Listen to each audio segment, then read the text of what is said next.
Brazil, known as the place to remind you more often than any other country how many World Cups they have exactly. And Brazil win the World Cup for the 5th time. But their domestic league has long been a strange world, full of state championships, packed schedules, intense passion, and manic turnover. But in this video, their issues are much more serious, and it all got caught on WhatsApp. Because Brazil, where football is religion, has been caught up in a massive match-fixing scandal. Multiple matches, multiple players in multiple countries, with enough information already coming out that federal Brazilian authorities have already launched a full investigation and dragged in FIFA. We pause here because it's probably a good idea to distinguish between the two different types of match-fixing scandals that exist. There are, of course, the type of match-fixing scandals where you try and bribe the other team or the ref in order to achieve a specific competitive result. Then there are the match-fixing scandals where a specific result is achieved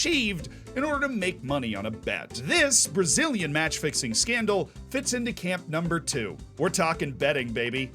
Ivan, get away, man. Come on. Obviously, all the best to Ivan Toney as he works to recover from his gambling addiction, but I wanted to have him pop up in this just to highlight the fact that betting seems to be leading to more and more controversies. And while Ivan Toney's was small in one guy, this was not small in a lot of guys. He said a lot of guys. Look, I don't know how I'm gonna feed a lot of guys. I don't usually know how to handle a lot of guys. But he said there's gonna be a lot of guys. And I don't have time to go shopping this week.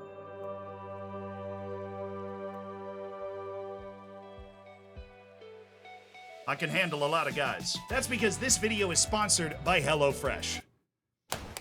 That was mine. And HelloFresh is how we keep an entire apartment full of people that would rather work on YouTube videos than go shopping for food, well-fed with delicious ingredients. It's a very simple process. You click the link at the top of the description, then you can choose from over 100 different meals, which can accommodate a variety of dietary restrictions. You select the number of meals that you want in your plan, and every single week, a box with that number of meals, full of the meals that you actually selected, are delivered with instructions on how to cook them. It's so simple, even all those guys that you're about to hear about messing up match fixing could do it. Have it on a good authority, this is how they catered their meetings. But it really is simple. This is miso maple glazed salmon, and this is a sheet that came in my HelloFresh box, and it takes 4 steps to turn the ingredients that are delivered to you into miso maple glazed salmon, which is something that if I attempted to make without this, I would probably burn down my apartment. And perhaps best of all, the deal we're offering through this channel will make you feel like you're doing your very own bit of match fixing. It's a fantastic 60% off on your first round of meals, so you can decide whether you like it. Then 25% off for the next 2 rounds of meals. You can use the QR code on screen, or you could click the link in the description. Both work. And thank you to HelloFresh for sponsoring this video and allowing everybody in my apartment to eat miso glazed salmon. It was very good. The seed of the whole scandal was planted in 2018 when sports betting was actually legalized in Brazil. It quickly became a large part of advertising in and around the league, as seems to happen basically everywhere in the world immediately. And of course, the legalization of sports betting did throw the door wide open for the criminal underworld in Brazil to try and make money by gaming the system. Which means, according to my math, it took them 5 years to not only figure it out, but figure it out and then get caught. Except it actually only took them 4, because this started in 2022. It was in 2022 that Hugo Jorge Bravo, who's the president of Vila Nova in the Brazilian 2nd Division, was made aware of the fact that his player Romario had actually fallen into debt because he had failed to deliver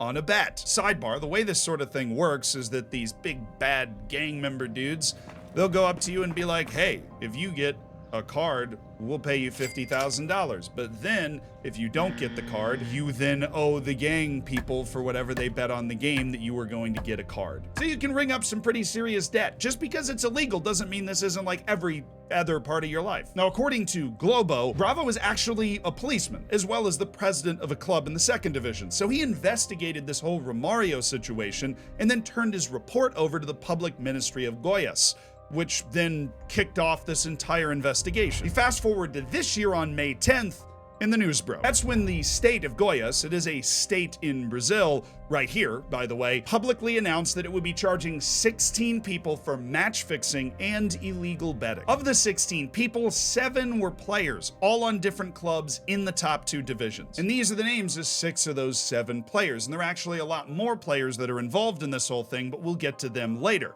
The one that was charged that is not on this list is the most important one. That would be this guy, Eduardo Bowerman, a defender at Santos, which is a big-time club. This is where Neymar played. Also where Pele played. And it's also where the dude that accidentally blew this whole thing wide open for everybody in the public happens to play. At an earlier stage in the investigation, a number of players were subjected to search and seizure, and some of those players have been charged, some of them haven't, but Eduardo Bowerman was one of those players that was subjected to essentially having his property searched. And of course, the way these things go, eventually Bowerman's WhatsApp messages happened to make their way into the hands of reporters at Globo. And the messages show us a lot of things, particularly how this sort of scheme grows. In the messages themselves, Bowerman talks about trying to invite 2 of his teammates to participate in the scheme. That, according to this ABC News article. They also highlight how just hilariously improvised this sort of scheme can be. And for that, we turn to this Brazil Reports article, which did us the favor of translating the messages from Portuguese to English. And in this conversation, you see 3 hours before the game, they actually call off one of their bets because the gambler in the gambling ring is worried that Bowerman is also working with someone else. And they said, "Brother, did you collude with someone else?" They were very subtle about asking. Your odds dropped from 5 to 3.6 and now to 2.5, and now the card has even been suspended. And the odds they're talking about are the odds that are given on Bowerman getting a yellow card in the match. Bowerman responds, says, "No way, man. Are you crazy? Let's do it the next game then. It's more secure." This is 3 hours before the match, and they're talking about, "Hey, your odds changed too much on the card. Let's try and do it some other time." I get it, man, but do you think it's better to do it the next game then? Man, if it opens up, we'll do it. You win 50K and I win 80K. Can't refuse. And Bowerman says, "Man, let me know by 2:40 p.m. because that's when I can have my phone." Because he has to give it up, go play a match for Santos. The messages also highlight how scary this sort of thing can be. For instance, after a game, Bowerman failed to get the red card that had been wagered on and then received this message. "Why didn't you slap him in the face? Why didn't you curse the referee? Why didn't you get a card in the first half like I told you, man?" And then Bowerman, clearly aware of the danger, tries to argue his case for, "Well, you be the judge. I'm sorry, man. I did what we agreed on, but I didn't know the rule." Bowerman actually got a red card, but he got it after the match was over, which doesn't count for a betting site. Back to the message. "I would definitely have done it if I knew it didn't count after the whistle, but I want to resolve this because I'm a family man. I have a pregnant wife and 2 young children. I want to fix this. You may think I'm calm, but I'm not." Now, any situation where you feel the need to bring up the youth and meaningfulness of your family is probably not a situation in which you feel entirely 100% safe. Now, it's worth mentioning that the alleged ringleader of this whole thing, a guy named Bruno Lopez, has said that he had players come to him to try and orchestrate the bets, not the other way around. So it's not quite clear whether the players were in danger or who was essentially making the decision to go after this in the first place. But what is clear is that betting on cards was the main way this whole operation went. According to information made available to Globo, they also encouraged players to give away penalties in order to win wagers. And in the Globo article in the description, you can read a full list of every single one of the match fixes that is being reported on at this time, accompanied by video references of the actual event that was bet on taking place. And if you go looking down that list, you'll notice some of the players listed there haven't even been charged yet. And that's because this issue is a lot bigger than the first list of charges from the state of Goiás. The Brazilian Football Confederation recognized the scope immediately and had to release such an urgent statement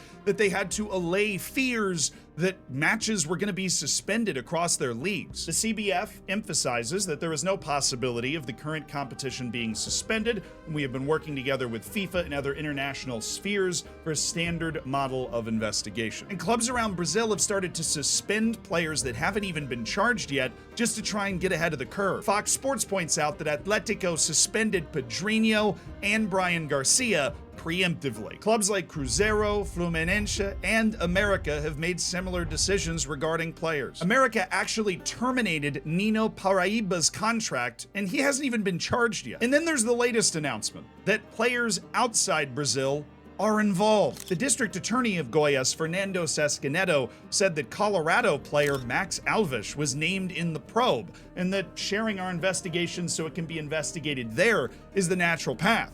We're talking about investigating a player in the MLS for match fixing in a scandal that came from Brazil. It's worth mentioning that Colorado also suspended Max Alves preemptively. And it's clear that that international crime is not necessarily the focus of a district attorney in the state of Goiás. He also said we were more focused on what happened here in Brazil, which makes sense. But they are sending their investigative materials to the local authorities around the world. And it's important to mention this is around the world. This isn't just the Western Hemisphere. There are media reports referenced by the AP that suggest players from Lithuania to Greece are involved in this thing. And those honestly, those aren't actually that far away from each other, but they sound far away from each other. Only 3 hours and 10 minutes on Ryanair. That's like a flight home to Florida for me. These gamblers' frequent flyer miles notwithstanding, Brazil has run headlong into a match-fixing scandal that seems to just be getting started and is going to get a lot worse until it gets better. And that first batch of guys that was charged certainly doesn't sound like it's going to be the last batch of guys that are charged as a part of it. If you want to learn more about the specific instances and all the specific plays and see those videos in the Globo article, you can check out all of the sources from our research on this video in the description. Highly recommend it. And if you enjoyed this video, please subscribe. It helps me grow my hair back, and that's just very important because we're making progress, but it's pretty slow. And if you want to keep binge watching videos, of course, I'm happy to indulge you. Here is a video about a wonder kid who you might not have heard of, but you're about to, so you might as well get started now. Came from nowhere. Like, literally.